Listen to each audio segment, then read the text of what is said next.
మేషము, సింహము, ధనస్సు ఈ 3 కూడా అగ్నితత్వ రాశులు. అయితే మరి ఈ అగ్నితత్వ రాశులు ఏంటేంటి ఇస్తాయి? అగ్ని అంటే ఫైర్ కదా, ఫైర్కి సంబంధించినటువంటి ప్రమాదాలు ఎట్లా యుద్ధాల రూపంలో కానీ ఆల్రెడీ మనకి తెలిసే ఉంటుంది, అందరికీ తెలుస్తూ మొదలవుతోంది. ఇంటర్నల్గా చాప కింద నీళ్లులాగా యుద్ధాలు కొన్ని దేశాల్లో మొదలైపోతున్నాయి. అంటే ఈ ప్రపంచం మొత్తము ఉండేది ఇది. ఏ భారతదేశానికో లేదంటే ఏ వేరే ప్రత్యేకమైన దేశానికో కాదు, ప్రపంచం భూగోళం మీద ఉన్న ప్రతి ప్రాంతానికి ఇవి వర్తిస్తాయి. నమ్మినా నమ్మకపోయినా ఇది వాస్తవము. ఖగోళాన్ని ఎవరు ఆపలేరు కదా. ఈ ఖగోళం మా దేశంలో ఉంది, ఆ ఖగోళం మీ దేశంలో ఉంది అని చెప్పలేం కదా.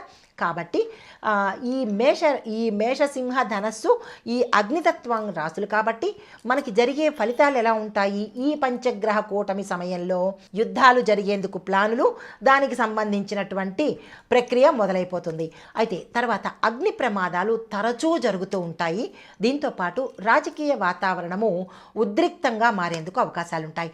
తర్వాత నాయకత్వాలలో మార్పులు చేర్పులు జరుగుతాయి, అంటే దేశకాలమాన పరిస్థితుల ప్రకారము. మరి భూతత్వ రాశులు ఏమిటి అంటే కనుక వృషభ, కన్య, మకరము ఈ 3 భూతత్వ రాశులు. అయితే మరి ఈ పంచగ్రహ కూటమిలో ఎట్లాంటి ఫలితాలు ఉంటాయి అంటే కనుక ఆర్థిక వ్యవస్థలో కుదుపులు, అంటే మార్పులు చేర్పులు, బంగారం పెరగడము లేదా తగ్గడము, వెండి పెరగడము తగ్గడము, ఇలాగా ఆర్థికానికి సంబంధించినటువంటి మార్పులు చేర్పులు జరిగేందుకు అవకాశాలు ఉంటాయి. రెండవది వ్యవసాయం మీద, భూమి వ్యవసాయం తత్వమే కదా, అంటే భూమి మీద కదా వ్యవసాయం ఉంటుంది. అంటే వ్యవసాయం మీద కూడా ఈ యొక్క ప్రభావము పడేందుకు అవకాశం ఉంటుంది. అది మంచా చెడా అనేది మనము పరిశీలన చేస్తే తెలుస్తుంది. ఇప్పుడు ఇంపాక్ట్ అయితే మాత్రము వ్యవసాయం మీద పడుతుంది. తర్వాత భూమి భవన సమస్యలు, అంటే భూమికి సంబంధించిన భవన సమస్యలు అంటే ఎక్కువగా ఎర్త్క్వేక్స్, భూకంపాలు వచ్చేందుకు అవకాశాలు ఉన్నాయన్నమాట. అది మన దగ్గరే జరగాలని లేదు, ప్రపంచంలో ఎక్కడైనా జరిగేందుకు అవకాశాలు ఉంటాయి.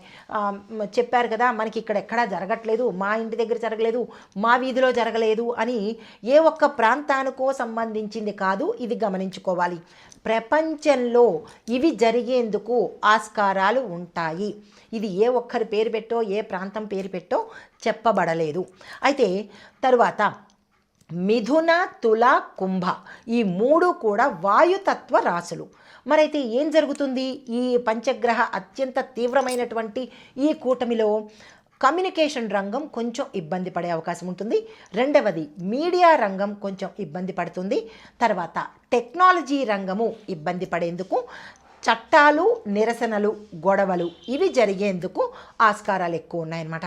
అయితే ఇంకా జలరాశులు ఏమిటి అంటే కనుక